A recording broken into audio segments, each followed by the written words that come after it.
किया बहनों पीछे? गुड, हो गया शेयर? ओके, कौन शेयर करना चाहेगा? एक या दो हाथ खड़े करो। क्या शेयर किया, कुछ पता तो लगे? हाँ, जब हम पहले अंदर में थोड़ी सी अपनी बैकग्राउंड बना लेते हैं तो फिर हम उस विषय को समझने के लिए अपने अंदर एक जगह बना लेते हैं, इज़न्ट इट? तो बताएं, आप बताएंगे? यस।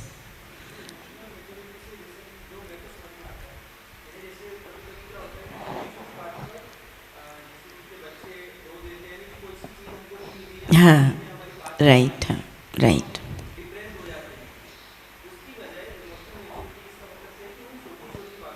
अपने आप को उनसे ऊपर उठाना, वेरी गुड। और कोई भाइयों की साइड से? Yes please. हाँ, हम दो जगह इमोशनल मैच्योरिटी का मतलब आवश्यकता महसूस करते हैं। एक तो ब्राह्मण परिवार में भी जाते हैं, कुछ छोटी मोटी बातें होती है तो हम लोग अपना इमोशन जो है सामने ला देते हैं, मतलब र्यूडनेस आ जाता है जी, जबकि होना नहीं चाहिए। बाबा जो कहते हैं उसके साथ मैच्योरिटी होगा तो बिल्कुल सुन के रह जाना चाहिए इंसान। हाँ। तो वहाँ पर अगर हमारी इमोशनल मैच्योरिटी बढ़े तो हम बाबा की प्रत्यक्षता अच्छा कर सकते हैं। Very good, very good. और कोई बहनों की साइड से? दूसरी हम ऑफिस में देखते हैं कि अगर स्टाफ नहीं काम करता है तो वहाँ पर हम इरिटेट हो अपना जाते हैं इमोशन जो है ना थोड़ा खोते हैं, जो कि मैच्योरिटी रहे तो शायद उस पर और ज़्यादा प्रभाव पड़े। राइट, हाँ, यहाँ हम बढ़ा सकते ओके, राइट। भाइयों के लिए ताली बजाओ भाई, वेरी गुड। बजे नहीं, इन क्या बात है, चाय नहीं पी क्या है क्या? हाँ, अब बहनों में कोई बताए? अमिता?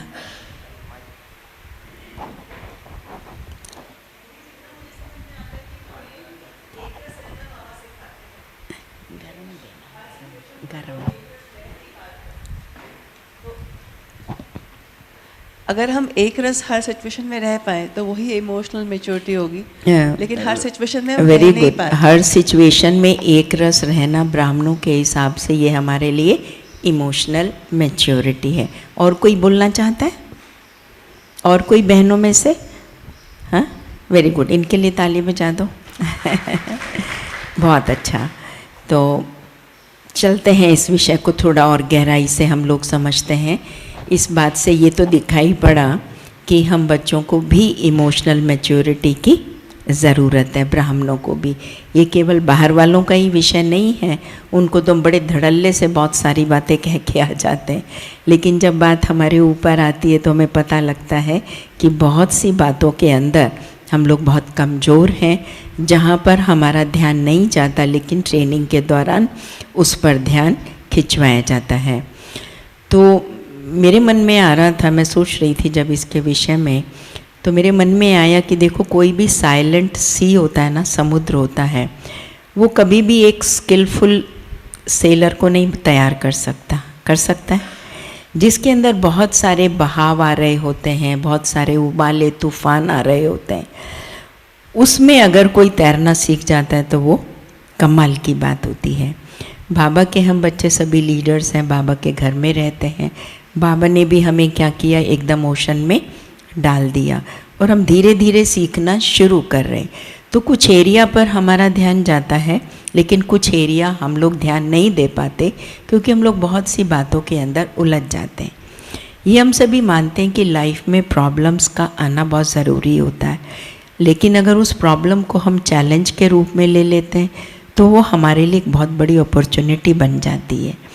क्योंकि कोई भी व्यक्ति जब महान बनता है तो उसके सामने जब बातें आती हैं और वो बहुत साधारण से ऊपर ग्रो करता है, तो हम कहते हैं कि भाई इसके सामने बड़ी सारी बातें आई, देखो इसका जीवन ये था, जब ये कर सकता है तो हम क्यों नहीं कर सकते। अब अगर हम अपने ही ब्राह्मण जीवन में अपने ब्राह्मणों के ही मिसाल लें, तो सबसे पहले हमारे लाइफ के अंदर मेरे को एक एग्ज़ाम्पल याद आता है प्रकाशमणि दादी जी का। प्रकाशमणि दादी जी हमारी एक ऐसी नेता थी, एक ऐसी लीडर थी कि उनके सामने कितनी, कोई देखो पढ़ाई और एजुकेशन नहीं थी, लेकिन इनर लीडरशिप उनके अंदर इतनी थी कि सब भाइयों को भी वो अपने साथ ले लेती थी और बड़ी धैर्यतापूर्वक और नम्रतापूर्वक वो अपना कनेक्शन शिव बाबा से भी बनाए रखती थी और प्रॉब्लम्स को भी बड़े साइलेंटली सॉर्ट आउट कर देती थी और उसका वातावरण भी नहीं बनने देती थी। कई बार ऐसा होता है प्रॉब्लम को हम सॉर्ट आउट कर लेते हैं, लेकिन हम उसका वातावरण बना देते, भाई हमने सॉर्ट आउट किया, ऐसे किया, वो ये कह रहा था। तो एक बार की बात मुझे याद आती है कि एक भाई से कोई गलती हो गई मधुबन में। अब इतनी बड़ी कारोबार है, मिस्टेक्स तो होंगी ही। तो कई बार क्या होता है कि जो साथी संगी होते हैं ना, वो क्या करते हैं कि अच्छा अब इसका इम्प्रेशन हम क्या करेंगे, डाउन करेंगे। दादी को जाके हम पहले बता देते हैं कि दादी देखो इसने इतना ज़्यादा गलत काम कर दिया, कोई भी चीज़ हो गई हो। तो कई लोग गए, उन्होंने अपने अपने तरीके से, हर एक का अपना पर्सपेक्टिव था, दादी को बताया। अब दादी को बताने के बाद में दादी चुप रही, सबकी सुनती रही, और सुनने के बाद उन्होंने क्या किया, उस भाई को बुलाया।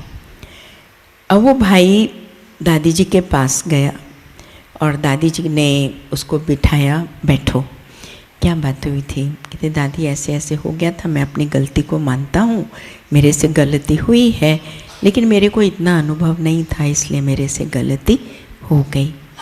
तो दादी ने कहा अच्छा कोई बात नहीं, अब ये टोली खाओ और आप जाओ।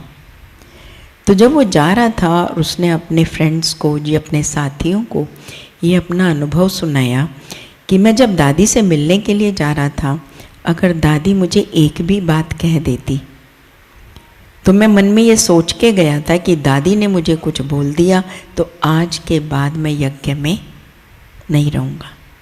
अब देखिए, दिस इज़ इमोशनल मैच्योरिटी। थोड़ा ये पंखा साइड पे कर दो, फेस पे आ रहा है। तो दिस इज़ इमोशनल मैच्योरिटी। इसी तरह से ब्रह्मा बाबा में देखो कितनी मैच्योरिटी थी।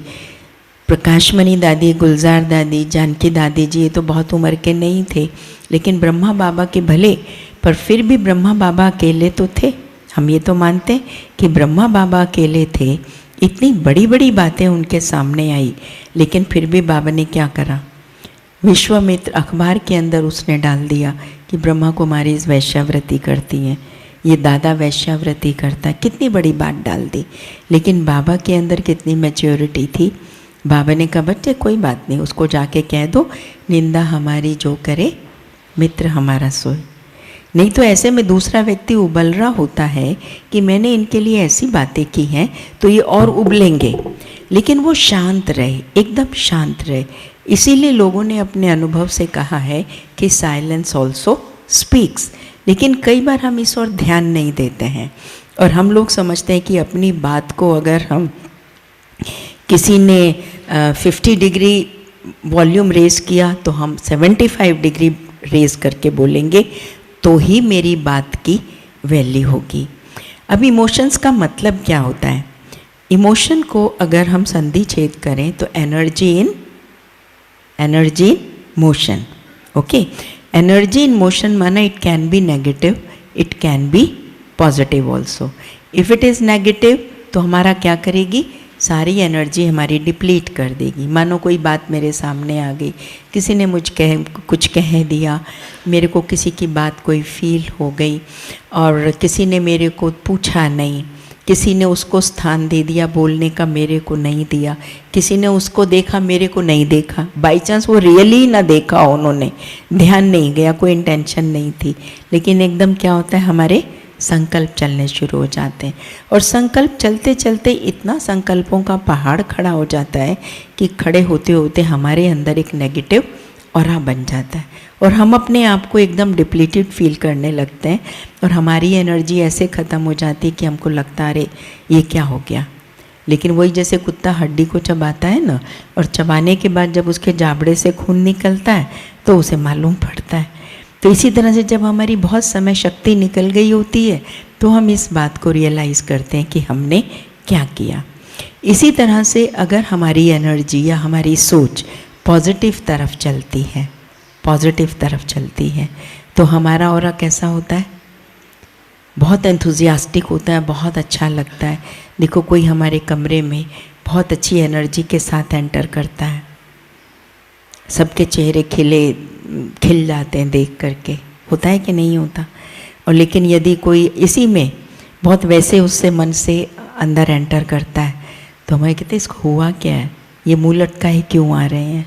तो दूसरों के भी हम संकल्प चला देते हैं और अपना भी एक नेगेटिव ऑरा बनाकर हम लोग कहते तो हैं यहाँ पर आए हैं अपना अकाउंट बढ़ाने के लिए, लेकिन हम लोग क्या कर लेते हैं, कई बार हम बच्चे भी बाबा के बन के अपना एनर्जी डिप्लीट करते करते अंदर से भले हमारी वाइट ड्रेस हो जाती है, लिविंग अच्छा स्टाइल हो जाता है, सुबह उठना है, मुरली सुननी है, लेकिन व्यवहार में कोई एंथुजियाज्म नहीं है, कोई मुरली के पॉइंट्स याद नहीं है, कोई बात चल रही है तो फिर उसका मंथन चल रहा है, आपस में शेयर कर रहे हैं तो वही बातें कर रहे हैं। तो इसलिए मैच्योरिटी का क्या मतलब होता है, जैसे देखो दुनिया के अंदर भी कोई व्यक्ति होता है, अगर वो मैच्योरिटी से बात करता है, हमने उसको कोई गलत बात सुनाई जिससे हमारा मन परेशान हो रहा था, and we want him to give some solution, isn't it, हम चाहते हैं वो हमें कोई सॉल्यूशन दे। अब उस समय हम उससे उम्मीद करते हैं कि हो सकता है वो हमारे फेवर में सॉल्यूशन देगा। कई बार ऐसा होता है कि जो मैच्योर व्यक्ति होता है वो हमारे फेवर में सॉल्यूशन नहीं देते हैं, तो भले हमें उस समय ख़राब लग जाता, लेकिन लेटर ऑन वी रियलाइज कि इसने जो बात कही थी वो सच कही थी। और मैच्योरिटी माना समझदारी से पेश आना, किसी बात को पेशेंस से सुनना, समझना। हो सकता है दूसरा व्यक्ति भी राइट हो, दूसरा व्यक्ति भी राइट हो, लेकिन हम उसकी बात को सुनकर समझकर ना ये करके हम लोग अपनी बात को अपने ही रीति से मनवाना चाहते हैं। So this is not maturity. इसलिए हम बाबा के जो बच्चे विशेषकर सेंटर्स पर रहते हैं या हम परिवार में रहते हैं, बाबा ने हमें निमित्त बनाया है किसके, सेवार्थ हमारा जीवन है। हम सब कौन है, हमारा टाइटल ये नहीं है सेंटर इंचार्ज है, ये परिवार में रहने वाले, हम सबका जो टाइटल बाबा ने दिया है वो बाबा ने बोला है आप सब कौन हो, सेवाधारी हो। तो इसलिए हमें अपना इमोशनल फिटनेस चेक करना बहुत ज़रूरी है। अब हम कुछ एक सिचुएशन लेते हैं, उसके अंदर आप देखिए कि ये जो इमोशनल मैच्योरिटी हमारी जो आती है, इमोशनल फिटनेस जो हमारी बढ़ती है वो कैसे बढ़ेगी। उसके लिए बाबा ने बहुत सारे हमें स्पिरिचुअल प्रिंसिपल्स दिए हैं, पर हम लोग क्या होता है बाबा के उन प्रिंसिपल्स को अप्लाई नहीं करते हैं।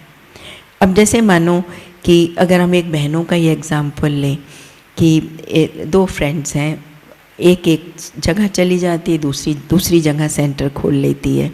अब खोलने के बाद एक बहन का सेंटर छोटा है, दूसरी का सेंटर बड़ा हो जाता है। अब उसके पास ज़्यादा स्टूडेंट्स आते हैं, उसके पास कम स्टूडेंट्स आते हैं, उसकी गाड़ी भी आ जाती है, उसकी गाड़ी नहीं आती, तो क्या शुरू हो जाता है, क्या शुरू हो जाता है, उस समय क्या चलना शुरू हो जाता है। सच बताओ, भाइयों में भी यही होता है कि नहीं होता। उस समय क्या हो जाता है कि हम देखते हैं कि अरे वो भाई मेरे साथ ज्ञान में चला था, वो तो देखो वहाँ पहुँच गया और मैं यहाँ रह गया। कहीं ना कहीं हम कंपैरिजन और कंपटीशन में आ जाते हैं। तो इससे क्या होता है, हमारे अंदर में जब ये कंपैरिजन और कंपटीशन आ जाता है तो ये हमारे एनर्जी लेवल को क्या करेगा, नीचे लेकर के आएगा। आए थे हम बाबा के घर में ऊपर जाने के लिए, स्थिति को ऊपर ले जाने के लिए, पर फिर हम कहते हैं कि हम कोशिश तो करते हैं, पर बात इतनी हावी हो जाती कि संकल्प एकदम दौड़ने लगते हैं, भागने लगते हैं। लेकिन उस समय हमें क्या करना चाहिए, अपने आप को शुरू में ही क्या करना चाहिए, पकड़ लेना चाहिए। So the first principle of emotional maturity is that we should be broad minded. Spiritual maturity माना we should be broad minded, जिसको बाबा कहते हैं बेहद का दृष्टिकोण। उस समय हम ये लेके आए, वो घर भी किसका है, मेरा है, वो भी बाबा की बच्ची है। जितना अपनत्व उसके अंदर पैदा करेंगे तो उससे क्या होगा, हमारे अंदर में एक अपनत्व आएगा। पर फिर मन में आएगा नहीं नहीं वो तो अपनत्व लाती नहीं है, मैं कब तक अपनत्व लाऊंगी, वो तो समझती कि पता नहीं मैं तो क्या बन गई, मेरे पास तो क्या आ गया। फिर उस आत्मा को बैठ के शांति के वाइब्रेशंस दो, बाबा मुझे अच्छा नहीं लगता है, उस आपकी बच्ची के अंदर थोड़ा ईगो आ रहा है, लेकिन आप उसको संभालो। तो कोई ना कोई उसके सामने ऐसी परिस्थिति बन करके आ जाएगी, पर मैं उसकी स्थिति को देखकर, उसके साधन और सुविधा को देखकर अपनी स्थिति को खराब कर लूँ, ये मेरी स्पिरिचुअल मैच्योरिटी नहीं है। हम क्या कर सकते हैं, बाबा को कह सकते हैं कि बाबा ये बात है, मेरा भी ऐसे मन करता है, तो बाबा के साथ जब बैठेंगे तो बाबा क्या करेगा, अंदर से इंट्यूशन देगा। मैं आपको एक बार की बात बताती हूँ कि जब जी टीवी पे शीलू बहन के लेक्चर्स आए थे ना, आपको याद है किसी को? बहुत पहले की बात है, मैं समझती हूँ 80s की बात होगी, है ना? हाँ, मतलब जो भी है 80s के आसपास की बात है, क्योंकि उन दिनों यूनिवर्सल पीस हॉल बना ही बना था, तब की बात है। तो उस समय शीलू बहन एक स्पीकर हुआ करती थी और उसके बाद मुझे लोग कांटेक्ट किया करते थे। बड़ी बहनें तो बड़ों में आ जाती थी उस हिसाब से। तो क्या हुआ, मेरे मन में भी आया, बाबा मेरा भी बड़ा मन करता है कि मैं भी जो है ना टीवी पे प्रोग्राम्स दूं। और बहुत एंथुजियास्टिक भी थी, आशा दीदी के साथ दिल्ली में सेवाएं भी बहुत किया करती थी, दूरदर्शन वगैरह की। तो आप बिलीव करेंगे, उस समय जब जी टीवी पे शीलू बहन के लेक्चर्स हुए तो उसके बाद करुणा भाई इंचार्ज थे उस चीज़ के, मीडिया पर्सन है। तो मैंने बाबा को ये संकल्प दिया, बाबा ने उनको टच किया, तो उन्होंने सोचा कि अब इनके बाद हम किसको लें, इनके बाद हम शीलू बहन के बाद हम किसको लें, क्योंकि वो भी एक स्पीकर को बहुत लंबे टाइम तक तो नहीं लेते हैं ना। तो बाबा ने उनको टच किया, मेरा वो बताते हैं चित्र दिखाई दिया। अब मैंने तो नहीं किसी को कहा था, मैंने अपने दिल की इच्छा, देखो जो भी होती है हम बाबा के सामने तो रख सकते हैं, लेकिन हम उस चीज़ को सोच सोच के अपने आप को हम कमज़ोर बनाते चले जाएं तो ये तो कोई समझदारी नहीं हुई ना। कोई भी चीज़ है, मैंने देखा एक बार मुझे लड्डू बहुत अच्छे लगते थे बूंदी के, मैंने ऐसे ही बाबा को कहा, मैंने कहा बाबा क्या है ना, ज्ञान में चलने के बाद चीज़ों के लिए भी सोचना पड़ता है, कुछ खाने पीने के लिए। तो मैंने देखा कि सेंटर पे गई तो दीदी मेरे को कहती, उर्मिल आज ही मधुबन से ना बूंदी के लड्डू आए, खाओगी? मैंने कहा नहीं दीदी, एक नहीं 2 खाऊंगी। तो कहने का भाव ये है कि जब हम अपने दिल की किसी भी बात को बाबा के आगे रखते हैं तो बाबा हमारी वो इच्छा हर तरह की पूरी करता है। एक बार मैं ट्रेन में ट्रैवल कर रही थी तो श्रीलंका के भाई बहन मुझे मिले, उनसे बात हुई, वो भी मधुबन जा रहे थे, मैं भी जा रही थी, तो आपस में बातचीत हो रही थी। तो उन्होंने कहा दीदी आप उधर आना श्रीलंका। मैंने कहा जरूर आऊँगी। मैंने थॉट उसी समय बाबा को दे दिया। मैंने कहा बाबा इन्होंने कहा है, मेरा भी मन करता है डिफरेंट प्लेसेस को एक्सपीरियंस करने का, अब आप जैसे ठीक समझो। तो आप बिलीव करेंगे कुछ टाइम के बाद, भले 6-8 महीने हुए, तो मैं हॉस्पिटल में थी, कुछ चेकअप कराने के लिए गई थी। तो मेरे पास डॉक्टर निर्मला दीदी का फ़ोन आया कि उर्मिल तुम श्रीलंका जाओगी, राखी के प्रोग्राम्स के लिए जाना है वहाँ पे। तो मेरे अंदर में इतना बाबा के प्रति याद आई कि अगर हम बाबा को अपना साथी बना करके चलते हैं और अपने आप को ओपन माइंडेड रखते हैं तो बाबा हमारी किसी ना किसी तरह से वो चीज़ों को पूरी कर देता है। इसलिए कभी भी ये मत भूलो कि हमने अपना जीवन बार बार पहाड़ी की तरह रट लो। जैसे देखो साइकोलॉजिस्ट लोग होते हैं ना, वो लोग क्या करते हैं, वो किसी के मन से कोई नेगेटिव बात नहीं निकलती, ये नेगेटिव बात ही तो है, तो उसको निकालने के लिए वो लोग क्या करते हैं, बार बार लिखो, मैं बिल्कुल ठीक हूँ, मैं बिल्कुल ठीक हूँ, मैं बिल्कुल ठीक हूँ, मैं बिल्कुल ठीक हूँ, ठीक हूँ लिखते लिखते एक दिन क्या हो जाएगा, वो चीज़, वो फाइल आपकी रिप्लेस हो जाएगी। तो बाबा भी हम बच्चों को यही कहते हैं कि बच्चे तुम्हें पुरानी फाइलों को रिप्लेस करना है, ठीक है। इसी तरह से तो ये हुई है कंपैरिजन की बात। तो हम सभी अब यहाँ ठहरे हुए हैं, अभी इतना टाइम नहीं है, तो आप अपने मन में कौन सी कंपैरिजन की बात आती है। आप हो सकता है अपने ऑफिस में आती हो, अपने पड़ोसी को देखकर आती हो, अपने किसी रिलेटिव को देखकर आती हो, या बहनों में किसी प्रकार की आती हो। तो हमें उसको लिस्ट आउट कर लेना चाहिए कि मेरे मन में ये चीज़ आती है तो मुझे बाबा ने इसके लिए कौन कौन से पॉइंट्स दिए हुए हैं, और मुझे एक ही फॉर्मूला नहीं अप्लाई होगा हर एक पर, उसके लिए मुझे अपना हिसाब से जो फॉर्मूला अप्लाई होता है उसको अप्लाई करने की ज़रूरत है। अब इसी तरह से चिंता की बात को ले लें, हाय क्या करें, बहनों ने तो हमारे ऊपर प्रॉब्लम बात कर दी, उन्होंने तो कहा वहाँ चली जाओ, तुम सेंटर संभालो। अब मैं कैसे संभालूंगी, मुझे तो भाषण करना भी नहीं आता, मुझे तो कोर्स कराना नहीं आता, मैं कैसे क्या कराऊंगी। कितनी बड़ी समस्या मेरे सामने है। आए थे भगवान के घर में खुशी और सुख शांति का जीवन जीने, लेकिन यहाँ आकर के भी एक चिंता का विषय हो गया।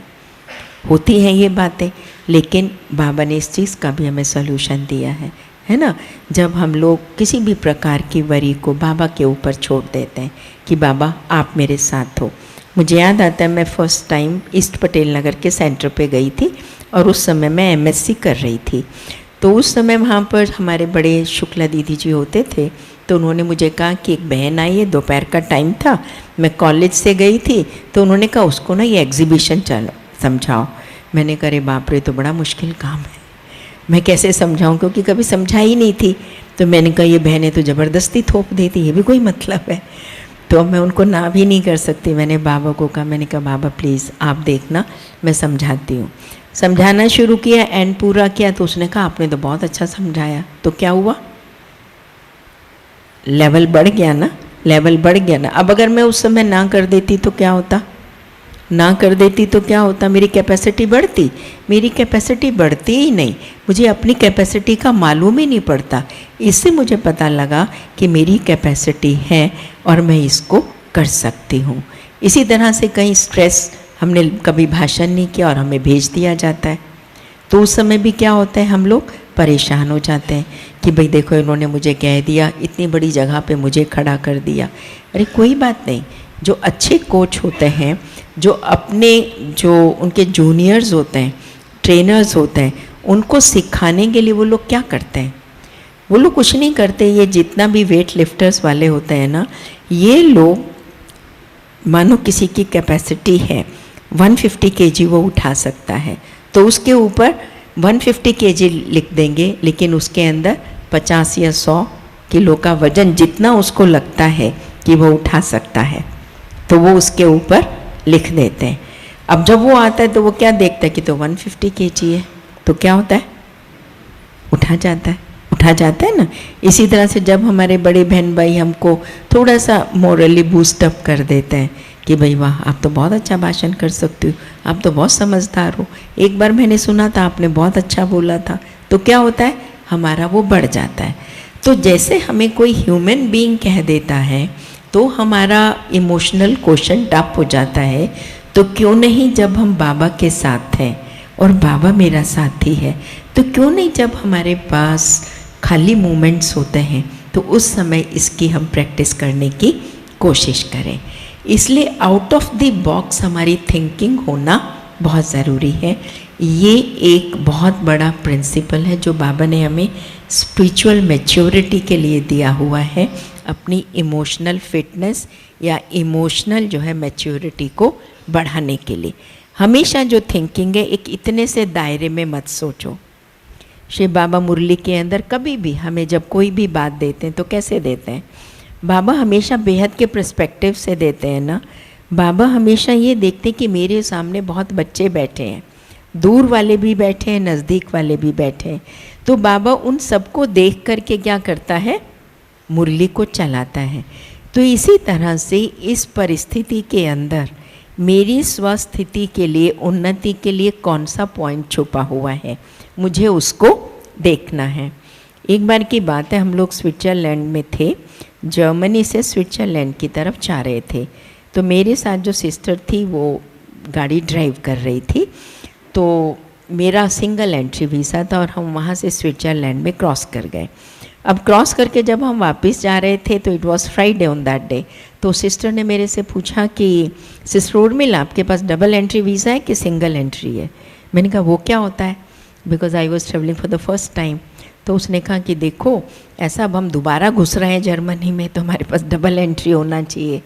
मैंने कहा अच्छा अब तो नहीं, कहते अब तो ये बैरियर आ रहा है, पुलिस वाला है, और अगर इसने हमें पकड़ लिया तो हमें फ्राइडे है, सैटरडे संडे, मंडे को वीज़ा लगाना पड़ेगा और फिर हम एंटर कर सकेंगे। मैंने कहा नहीं, be positive, be positive, be positive. बहुत स्माइलिंगली उसको वाइब्रेशन देते हुए, बाबा वी आर इनोसेंट, हमारी गलती तो नहीं है, हमें पता नहीं था इससे ऐसा हुआ है, baba you are there to save. अब स्विट्ज़रलैंड जैसे देश में आप समझ सकते हैं कि आप बच सकते हैं, कैसे बचे होंगे। ओह आ जाओ देश बहन जी का हम स्वागत करते हैं। हाँ जी करो थोड़ा, 4:30 शुरू हुआ। तो क्या हुआ कि उस समय फिर उनको जब मैं बहुत पॉजिटिव वाइब्रेशंस देती रही और बाबा की याद में बैठी रही, तो वो लेफ़्ट हैंड ड्राइव थी और वो जो पुलिस वाला था ना वो भी लेफ़्ट साइड पर था और मैं राइट साइड पर बैठी थी। तो उसने हमें देखा तो मैंने ऐसे उसको हेलो किया जैसे कि मैं उसको बहुत समय से जानती हूँ। तो पता नहीं वो मिसमराइज़ हो गया, क्या हो गया उसको, उसने मेरा पासपोर्ट नहीं देखा, उसका देख लिया। समझ आई ये बात? और मैं बच गई। तो उसने कहा गो। अब ऐसे देश के अंदर आप बच सकते हैं। तो बाबा का जो साथ होता है ना, वो हमें किसी ना किसी तरह से कहाँ से उठा के कहाँ ले जाता है।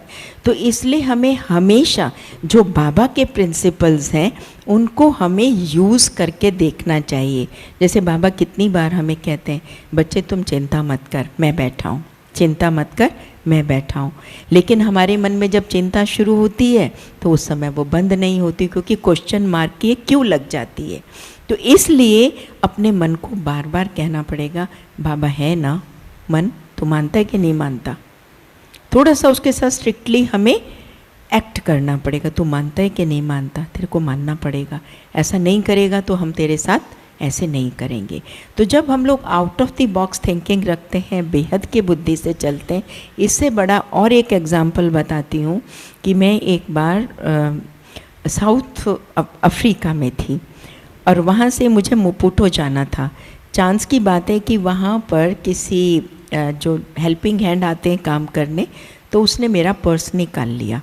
अब मेरा फ़्लाइट का टाइम हो रहा था, मेरे को जाना था, तो मैंने सोचा चलो ठीक है चलते हैं, सब कुछ ठीक है। रास्ते में देखा तो पर्स नहीं है, चांस की बात है पासपोर्ट था। मैंने कहा मैं बहनों को तो बताने वाली नहीं हूँ कि मेरे पास पैसा नहीं है, वो फिर देंगी तो लेंगी नहीं। तो मैंने कहा बाबा नहीं, आप हो सब बैठे हो मेरे को देखने वाले और संभालने वाले। मैंने कहा बाबा मैं तो आपकी हूँ, मैं तो आपके सहारे ही चलूँगी। अब जब मुझे आप कैसे लेके जाओगे वो मुझे नहीं मालूम। अब मैं गई वहाँ पे, टप्पे टप्पे पे टैक्स मांग रहे हैं, कुछ मांग रहे हैं। तो जैसे ही पहुँची तो वहाँ पे उसने कहा यू हैव टू पे टैक्स। मैंने कहा टैक्स तो उन्होंने कहा मुझे, मैंने पे कर दिया, जो सिस्टर मेरा ट्रिप बना रही थी। तो मैंने कहा you can talk to her. उसने उनसे बात की तो उसने कहा yes I have pay tax to you, okay clear. मैंने कहा थैंक यू बाबा। वहाँ मेरे लिए फ़्लाइट रोकी गई। फ़्लाइट में जब मैं चढ़ी तो चढ़ने के बाद फिर प्रॉब्लम आई। अब वहाँ पे कई लोग खड़े हुए थे लेने के लिए, then again you have to give something. तो कहते कि आपको देना पड़ेगा। मैंने कहा देखो वो सामने खड़े हैं, आप उनसे बात कर लीजिए। तो अब नेचुरली कोई गेस्ट जाता है तो फिर कोई भाई बहन देने नहीं देता, तो वहाँ उन्होंने पे कर दिया। अब वहाँ से भी निकल गई, वहाँ से गई सेंटर पे। अब सेंटर पे गई, बाबा को बोला, मैंने कहा बाबा अब सेवा हो गई, सब कुछ हो गया, अब मेरा वापस जाने का टाइम आ रहा है, तो अब क्या करूँ मैं। मुझे लंबा रूट था, वहाँ से मुझे कैलकाटा और कैलकाटा से मुझे दिल्ली आना था, कितना लंबा ट्रिप था। तो मैंने कहा मैं क्या करूं बाबा। तो बाबा ने कहा कोई बात नहीं, मैं तुम्हारे साथ हूँ। पर मैंने कहा बाबा मांगने से मरना भला, आपने सिखाया, मैं नहीं मांगूंगी। अब क्या हुआ, वहाँ पे गुजराती फैमिली थी, उनको राखी बांधने के लिए गए और राखी बांधते टाइम यू नो खास गुजराती इसमें सिस्टम होता है, तो उन्होंने कुछ दिया। अब देने के बाद मैंने अपना फ़र्ज़ क्या समझा कि जो मुझे यहाँ से मिला वो मुझे सेंटर इंचार्ज को देना है। तो मैंने उनको कहा, मैंने कहा प्लीज़, मैंने देखा भी नहीं और मैंने कहा ये प्रिंसिपल ये कहता है, नहीं तो चाहती तो मैं रख सकती थी, पर मैंने कहा प्रिंसिपल ये कहता है कि मुझे उसको देना है।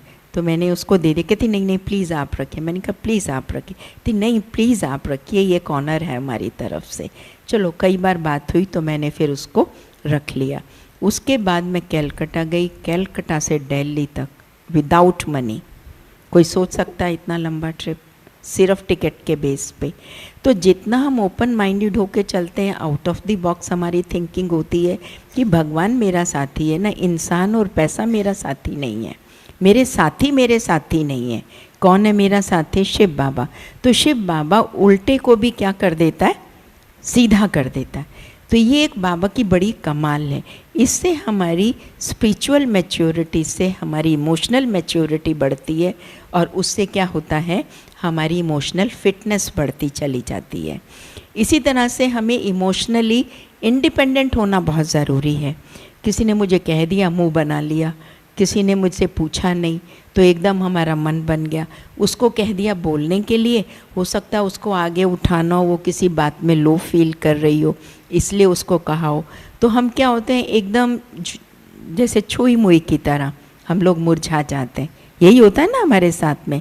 तो जब हम छुई मुई की तरह मुरझा जाते हैं तो वहाँ पर फिर हम इमोशनली डिपेंडेंट हो जाते हैं, अपनी इमोशंस पे डिपेंडेंट हो गए, माना कि परिस्थितियाँ मेरे को इन्फ्लुएंस करना शुरू कर देती हैं। और जहाँ हम लोग परिस्थितियाँ मेरे को इन्फ्लुएंस करना शुरू कर देती हैं वहाँ पर हम लोग जो है फिर परिस्थिति बड़ी हो जाती है और जो हमारी स्थिति है वो छोटी हो जाती है। इससे हमारा जो इमोशनल कोशेंट है, मेरा जो ऑरा है, वो कैसा होना शुरू हो जाएगा, वो बहुत गहरा था पहले, लेकिन वो कहेंगे अरे तुम्हें क्या हो गया, अभी तो तुम खुश नज़र आ रहे थे, अभी तुम्हारा मूड इतना कैसे ऑफ हो गया, तुम तो अभी बात बात में नाराज़ हो रहे हो, तुमसे तो कोई बात पूछता है तुम उसका जवाब ही नहीं दे रहे हो। तो यू सी ये सब क्या है। इवन कई बार हम लोग देखते हैं परिवार में रहने वालों के साथ भी, परिवार में रहने वाले हम लोग बिल्कुल सीधा स्ट्रेट लाइन में चलते हैं, हम ना इधर ना इधर, which is wrong. I personally feel this is wrong. ठीक है, बाबा ने हमें प्रिंसिपल्स दिए हैं, हमें उन प्रिंसिपल्स पर चलना है, लेकिन बाबा ने कभी ये भी नहीं कहा कि ना परिवार वालों के साथ एडजस्ट करो, ना ऑफिस वालों के साथ एडजस्ट करो, ना सेंटर पे रहने वालों के साथ एडजस्ट करो। बाबा ने सिखाया ना एडजस्टमेंट। एडजस्टमेंट जो है बहुत बड़ी चीज़ है। ह्यूमिलिटी से चलना, कभी जयंती बहन को नोट किया आपने, कितनी हाई पोजीशन है, हाई पोजीशन पर होते हुए भी हमने देखा कि बिल्कुल सहज है, बिल्कुल ऐसे चलती है जैसे कि she is a small child, बिल्कुल इतनी निर्माणता से रहती है। तो उनके जीवन की जो महानता है वो दिखाई भी देती है। हमारे बड़ों के अंदर ये बात थी। जानकी दादी सिंपल थी, सादगी की मूरत थी। गुलजार दादी को हमने देखा, सादगी की मूरत थी, एकदम हल्की थी, सरल थी, बहुत सरल थी। तो ये हमारे जो बाबा ने प्रिंसिपल्स दिए हैं ये हमारे लिए एसेट्स हैं। पर हम लोग क्या करते हैं, इन सारे प्रिंसिपल्स को साइड पे रख देते हैं और अपनी बातों को हम लोग आगे कर लेते हैं। तो जहाँ बात आगे हो जाती है तो बाबा क्या कहता है, वहाँ पर बाप जो है छोटा पड़ जाता है। इसलिए being emotionally independent, this is what spiritual maturity. ये बाबा ने हमें प्रिंसिपल दिया, अब इसको अप्लाई करना अपनी लाइफ के अंदर। लाइफ में तीसरी बात बाबा ने हमेशा कहा है, हर सीन के अंदर आपके सामने चॉइस होती है। अब देखो 4 लोग हमारे सामने हैं, एक सीन को देख रहे हैं, चारों का देखने का पर्सपेक्टिव कैसा होगा, अपना अपना होगा ना। तो बाबा कहते हैं इसी तरह से हर एक का पर्सपेक्टिव अपना अपना है। तो उसने आपको अगर ये कह भी दिया कि आप गलत हो, मानो किसी ने हमें कह भी दिया कि आप गलत हो, बहुत बार ऐसा हो जाता है सेंटर पे रहने वालों में, कई बार ऐसी बातें आ जाती हैं सामने, तो कई बार कह दिया जाता है कि आप गलत हो, ठीक है चुप हो जाओ। बाबा ने मुरली के अंदर भी बोला था, कॉन्फ्लिक्ट मैनेजमेंट के ऊपर बाबा की बहुत मुरलियाँ चली हुई हैं। उसमें बाबा ने बोला था कि कभी भी शब्दों के साथ शब्दों का टकराव नहीं होना चाहिए। उसमें क्या होगा, आवाज़ होगी, आप चुप हो जाओ, शांत हो जाओ। शांत होकर के आप जो है उनकी बात को थोड़े टाइम के बाद आप उसका रिज़ल्ट देखेंगे कि सही बात सबके सामने आ जाती है। होता ऐसा है किसी का अनुभव या नहीं, या लगता है कि जो हम चाहते हैं, जैसे हम चाहते हैं वैसे ही सब कुछ होना चाहिए। हाँ, तो ये हमारी स्पिरिचुअल मैच्योरिटी है जिसको हमें लाना अपने जीवन के अंदर बहुत ज़रूरी होता है। अब किस सिचुएशन के अंदर मेरे थॉट्स कैसे चलते हैं, किस क्वालिटी के चलते हैं, लोगों को तो हम सिखा देते हैं, लेकिन भागना नॉर्मल नहीं होता, ये साइन ऑफ स्ट्रेस है। तो अगर हम भी भाग रहे होते हैं, जब कोई परिस्थिति आ जाती है, बात आ जाती है, तूफान की तरह मन में उबाले आने लगते हैं, तो बाबा कहते हैं उनमें और तुम्हारे में फिर क्या अंतर है। हम सिर्फ ज्ञान सुनाने वाले हो गए, लेकिन ज्ञान को धारण करने वाले नहीं हुए। तो इसलिए स्पिरिचुअल मैच्योरिटी को जितना हम बढ़ाएंगे, बाबा के जो प्रिंसिपल्स हैं उनको, एक प्रिंसिपल को उठा लो। कोई हमें कह सकता है, कोई हमें डांट सकता है, कोई हमारी इंसल्ट कर सकता है कि तुम कुछ भी नहीं हो, तुम्हें कुछ नहीं आता, तुम यहाँ रहने लायक नहीं हो, और इससे ज़्यादा क्या कर सकता है? कर सकता है कोई कुछ? कोई कुछ नहीं कर सकता। लेकिन उसने अगर मुझे कुछ कह भी दिया, हो सकता मुझे कुछ सिखाने के लिए कहा हो सकता है उसने मुझे कुछ पाठ पढ़ाने के लिए या मेरा टेस्ट लेने के लिए कहा हो। जैसे मैं एक ही एग्जाम्पल देकर, हमारी दीदी बीच में आ गई हैं तो मैं समाप्त करूंगी कि एक बार बाबा ने एग्जाम लिया टेस्ट, एक बहन को अचानक बोल दिया बच्ची तुम फला सेंटर पे चली जाओ। उसने क्या कहा, बाबा अभी तो कपड़े तैयार नहीं हैं। तो बाबा ने क्या बोला, फेल। ये तो जेन्युइन बात थी ना, बाबा कपड़े तैयार नहीं है, जाना है, कपड़े धुलाई होंगे, ये होंगे, मैं कल चली जाऊंगी। लेकिन बाबा ने कहा फेल। बाबा देख रहा था कि तुम एवर रेडी कितने हो। एक बार ब्रजमोहन भाई जी बता रहे थे, कहते कि मैं एक बार प्रकाशमणि दादी जी को बुरा भला बोल के आ गया, और आने के बाद फिर क्या हुआ, मेरे को लगा अब तो दादी जो है ना, मेरे प्रति उनका रवैया कैसा होगा, बदला हुआ होगा। कहती थोड़ी देर के बाद ही 5-10 मिनट के बाद कोई बात करनी थी, दादी ने किसी को भेजा ब्रजमोहन को बुलाना, तो कहते मेरे को बुलाया और मेरे से ऐसे ही बात की जैसे कोई बात नहीं है। तो हमारे जो बड़े बड़े बने हैं वो ऐसे नहीं बने, उन्होंने अपनी लाइफ के अंदर बड़ी मैच्योरिटी को धारण किया है, बातों को समाना और सामना करना बहुत उन्होंने अच्छी तरह से इनका बैलेंस रखा है, तभी वो इस पोस्ट और पोजीशन। जो ट्रेनिंग्स हमारे लिए ऑर्गेनाइज करते हैं, ये इसलिए नहीं करते कि हम ट्रेनिंग करके बहुत अच्छे लेक्चर देने वाले बन जाएं, इसलिए करते हैं हम देश दीदी, इसलिए तो नहीं करते ना। वो इसीलिए करते हैं कि हम जा कर के ऐसे लीडर बन जाएं कि कितनी भी तरह की हमारे सामने बातें आएँ, परेशानियाँ आएँ, लेकिन उसके अंदर हम स्टेबल होकर के बड़ों के लिए कभी समस्या ना बने, कभी समस्या ना बने, रादर हमारे जीवन से दूसरे जो हैं पाठ सीखें। तो ये कुछ एक प्रिंसिपल्स दिए, बहुत सारी बातें हैं लेकिन समय इतना ही है, तो अभी मैं अपनी वाणी को यहीं विराम देती हूँ। शांति।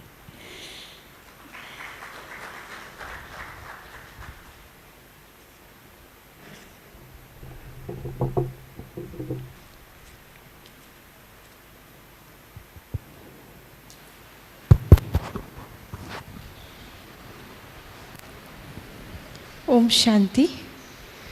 बहुत बहुत धन्यवाद दीदी का।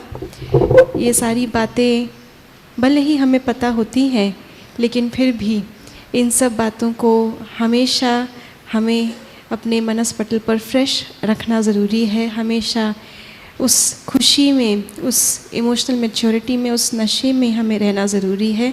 ये जीवन हमने किसको दिया है और इसे कैसे हमें बेस्ट बनाना है। तो आपने ये बातें हमें दोहराई और एक नई एनर्जी के साथ हमारे अंदर आपने ये बातें फिर से पक्की की हैं, इसलिए बहुत बहुत धन्यवाद दीदी का।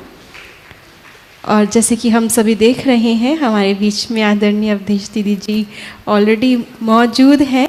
समय के आप बिल्कुल पक्के हैं, अनुशासन के आप बिल्कुल पक्के हैं, ज्ञान के आप बिल्कुल धनी हैं। दृढ़ता और विश्वास और निश्चय बाबा पर, ये आपके अंदर पूरा का पूरा पक्का रहता है। ना केवल इस विंग के आप नेशनल कोऑर्डिनेटर हैं, लेकिन पूरे भोपाल जोन सभी सेंटर्स को आप संभालते हैं।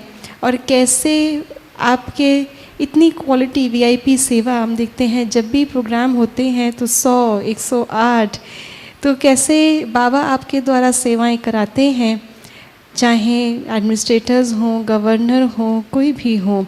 आपने हमेशा सभी को बाबा का परिचय देकर के बाबा के यज्ञ में उनको समीप लाया है, सहयोगी बनाया है। और आज विशेष दीदी हम सभी के बीच में पहुँचे हैं, तो हम सभी को जो अपने इस जीवन के लिए, साथ साथ सेवाओं के लिए जो दीदी की विशेष प्रेरणाएं हैं, अभी हम दीदी के द्वारा वो सुनेंगे। 2 मिनट हम बाबा की याद में पहले बैठेंगे और उसके बाद फिर हम दीदी से सुनेंगे।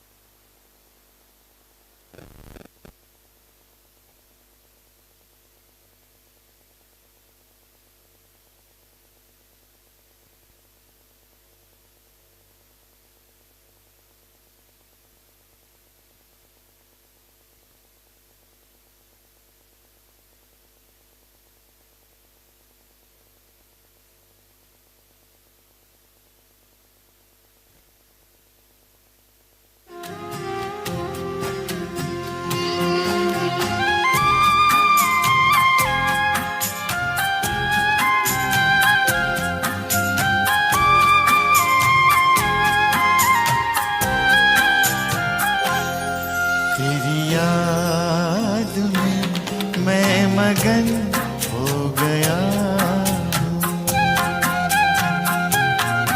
तेरी याद में मैं मगन हो गया हूँ। न जाने मैं किस लोक में खो गया, न जाने मैं किस लोक में खो गया हूँ।